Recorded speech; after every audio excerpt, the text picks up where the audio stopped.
Hello student, मैं अरूप कुमार आपके YouTube channel पे पढ़ाने जा रहा हूँ हिस्ट्री क्लास। चैनल का नाम जीके जीएस क्लासेस 1 में आपका स्वागत है। इसमें हम लोग जानेंगे मध्य प्राचीन काल के मगध साम्राज्य के बारे में हम लोग जानेंगे। मगध साम्राज्य में कितने वंश आए थे, कौन वंश कितने समय तक रहे, क्या क्या किए, क्या लागू किए, अपना राजधानी कहाँ बनाए, किससे विवाह किए, कितना साम्राज्य फैला है, किनके पुत्र कौन थे, आज हम लोग मगध साम्राज्य में जानेंगे। इसमें कितने वंश आए थे। सबसे पहले हम लोग ये जान जाए कि मगध साम्राज्य एक ऐसा साम्राज्य था जो महाजनपदों में सबसे शक्तिशाली साम्राज्य था। मगध साम्राज्य सबसे शक्तिशाली महाजनपद था। मगध साम्राज्य सबसे शक्तिशाली महाजनपद था। मगध साम्राज्य का वर्तमान स्थिति पूर्वी पश्चिम बंगाल, पूर्वी उत्तर प्रदेश एवं बिहार है। मगध साम्राज्य के उत्कर्ष 6वीं शताब्दी ईस्वी पूर्व में माना गया है। मगध साम्राज्य के उत्कर्ष 6वीं शताब्दी ईस्वी पूर्व में माना गया है। इस साम्राज्य का 544 बीसी से लेकर 412 बीसी तक रहा कालचक्र। मगध साम्राज्य पर शासन करने वाले निम्नलिखित वंश थे, जिसमें हम लोग सबसे पहले हर्यक वंश को जानेंगे, फिर शिशुनाग वंश को जानेंगे, फिर हम नंद वंश के बारे में जानेंगे, फिर हम लोग मौर्य वंश के बारे में आज जानेंगे। तो चलिए आज हम लोग शुरू करते हैं मौर्य वंश।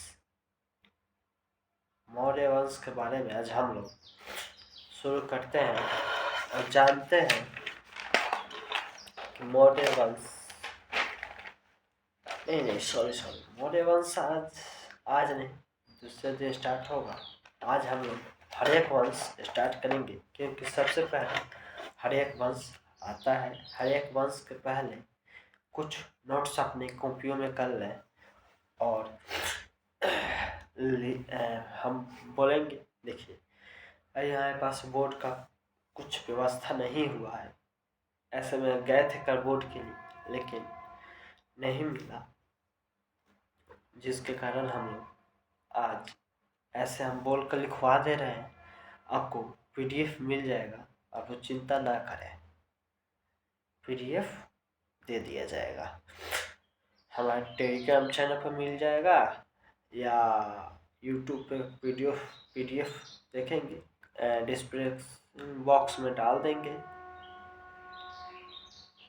कृपया आप लोग कमेंट करके ये बताएं ज़रूर कि ये वीडियो कैसा लगा, क्योंकि आप लोग बताइएगा तभी हम इससे भी बेस्ट क्वालिटी के बना सकते हैं, क्योंकि हम फर्स्ट बार वीडियो बनाने जा रहे हैं इसलिए। और हमें उम्मीद है कि आप लोग मेरा सपोर्ट करेंगे। प्लीज़ आप लोग मेरे चैनल को सब्सक्राइब कर दें और लाइक कर दें और कमेंट करना ज़रूर, कभी भूलिए मत कमेंट करना, क्योंकि आप लोग के एक कमेंट से हमें मनोबल मिलेगा तो हम इससे भी बेस्ट क्लासेस लाएंगे इस पर। आइए, हमें उम्मीद है कि आप लोग हमारे साथ ज़रूर देंगे। चलिए आइए पढ़ते हैं लोग, आगे बढ़ते हैं लोग। प्राचीन मगध साम्राज्य के संस्थापक कौन थे? लिखिए लोग, नोट कीजिए लोग। प्राचीन मगध साम्राज्य के संस्थापक कौन थे? प्राचीन मगध साम्राज्य के संस्थापक कौन थे? आंसर लिखिए लोग। विदर्भ महाभारत करीन थे। विदर्भ महाभारत करीन थे। विदर्भ महाभारत करीन थे। लिख लिए लोग। चलिए दूसरा नेक्स्ट लिखिए। विदर्भ का पुत्र कौन था? विदर्भ का पुत्र कौन था? आंसर में लिख लो जरासंध। आंसर में लिख लो जरासंध। जरासंध अपना राजधानी कहाँ बनाया? जरासंध किसका पुत्र था? विदर्भ का। विदर्भ कौन था? प्राचीन मगध साम्राज्य का राजा था, जो संस्थापक था। राजा भी था और संस्थापक भी था। जरासंध किसका पुत्र था? विदर्भ का। जरासंध का राजधानी कहाँ था? तो गिरिव्रज था। मगध साम्राज्य का पहला उल्लेख किस वेद में मिलता है? अर्थवेद में मिलता है। मगध साम्राज्य का पहला उल्लेख किस वेद में मिलता है? अर्थवेद में मिलता है। चलिए लो जी, तो आइए हम लोग आज स्टार्ट करते हैं हर्यक वंश। हर्यक वंश 544 बीसी से लेकर 412 बीसी तक रहा। हर्यक वंश 544 बीसी से लेकर 412 बीसी तक रहा। हर्यक वंश का संस्थापक बिंबिसार था। हर्यक वंश का संस्थापक बिंबिसार था। बिंबिसार का कार्यकाल 544 से लेकर 412 बीसी तक रहा।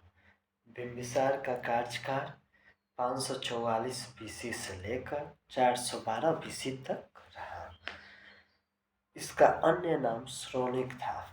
बिंबिसार का अन्य नाम श्रोणिक था। यह भारत के इतिहास का सबसे शक्तिशाली राजा था। यह शासनकाल था। बिंबिसार भारत के सबसे शक्तिशाली राजा था। यह 52 वर्ष तक 544 से लेकर 412 ईस्वी तक के 52 वर्ष शासन किया। हर्यक वंश में यह 52 वर्ष तक अपने राज्य पे शासन किया। बिंबिसार ने अंग महाजनपद को जीता। बिंबिसार ने अंग महाजनपद को जीता और वहाँ के राजा अपने पुत्र अजातशत्रु को उपराजा बनाया। बिंबिसार अंग महाजनपद को जीता और वहाँ का राजा अपने पुत्र अजातशत्रु को वहाँ का उपराजा बनाया। बिंबिसार ने अपने राज्य विस्तृत करने के लिए या राज्य को बढ़ाने के लिए विवाह संबंधों का सहारा लिया। बिंबिसार अपने साम्राज्य को बढ़ाने के लिए विवाह संबंध का सहारा लिया। जैसे में विवाह संबंध का सहारा कैसे? बिंबिसार क्या करता था? दूसरे देश के राजा से उनके पुत्री से शादी करके दहेज में वहाँ के कुछ इलाके मांग लेता था। जैसे में हम लोग पढ़ेंगे महाकौशला कौन थी? यह कौशल नरेश प्रसेनजीत की बहन थी। महाकौशला कौशल नरेश प्रसेनजीत की बहन थी। उसके बाद चेतना चेतक की पुत्री थी। चेतक के बारे में हम लोग नेक्स्ट वीडियो में जानेंगे कि चेतक कौन था। उसके बाद क्षेमा भद्र नरेश की राजकुमारी थी। क्षेमा भद्र प्रदेश की राजकुमारी थी। उसके बाद हम लोग जानेंगे बिंबिसार प्रारंभ में बौद्ध धर्म अपनाया था।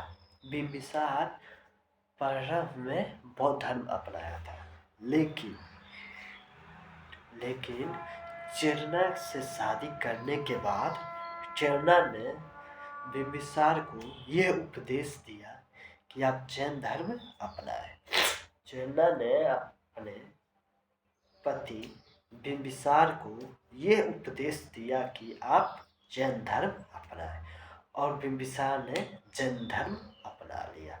बिंबिसार सबसे पहले कौन सा धर्म था बिंबिसार का? तो बौद्ध धर्म। बौद्ध धर्म, लेकिन चेन्नई के शादी के बाद बिंबिसार जैन धर्म अपना लिए और अपना राजधानी राजगृह बना लिया। अपना राजधानी कहाँ बनाए? पहले कहाँ था इनके राजधानी? इनका राजधानी नहीं, इनके पुत्र का था गृहराज, जो अजातशत्रु को अपने अंग जीते थे, अंग महाजनपद जीते थे और अपने पुत्र को वहाँ का उपराजा बनाए थे। ठीक ना? चलिए आइए हम लोग आगे बढ़ते हैं। और बिंबिसार ने अपने जेठ पुत्र को, माने सबसे बड़े पुत्र को, दर्शक को, सबसे बड़ा पुत्र कौन था? तो दर्शक था, उसको उत्तराधिकारी बनाए। बिंबिसार ने अपने ज्येष्ठ पुत्र को वहाँ का उत्तराधिकारी बनाए। कहाँ का? राजगृह का। वहाँ राजगृह अपना राजधानी बनाए। कब बनाए? तो जब चेन्नई अपना जैन धर्म का ज्ञान दी, तब उन्होंने अपना राजधानी राजगृह बनाए और वहाँ का उत्तराधिकारी दर्शक को बनाए। दर्शक कौन था? तो बिंबिसार का पुत्र था, सबसे बड़ा पुत्र था। ठीक है, आइए। परंतु अजातशत्रु ने अपने पिता बिंबिसार की हत्या कर दिया गद्दी पर बैठने के लिए। परंतु अजातशत्रु ने अपने पिता बिंबिसार का हत्या कर दिया गद्दी पर बैठने के लिए। पिता की हत्या करने के कारण अजातशत्रु को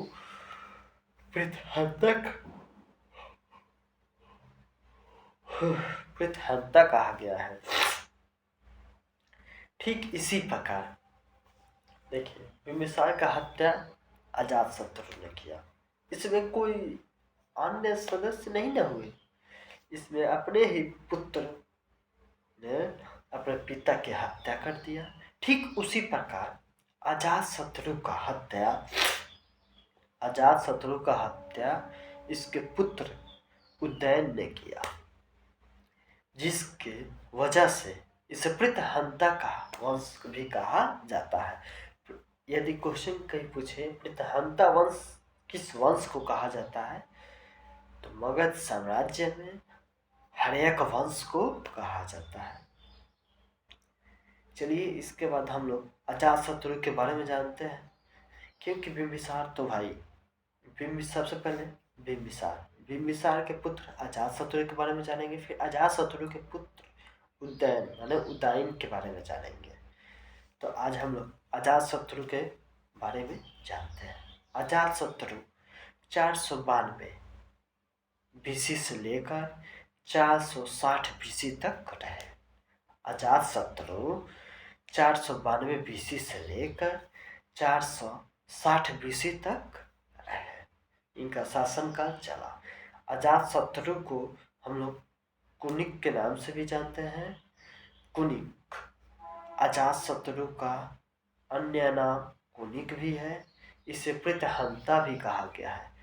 इसकी माता महाकौशला थी। महाकौशला कहाँ की थी? तो महाकौशला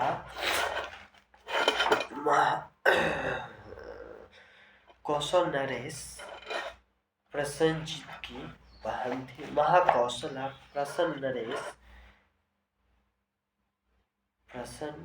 नरेश कौशला प्रसेनजीत की बहन थे।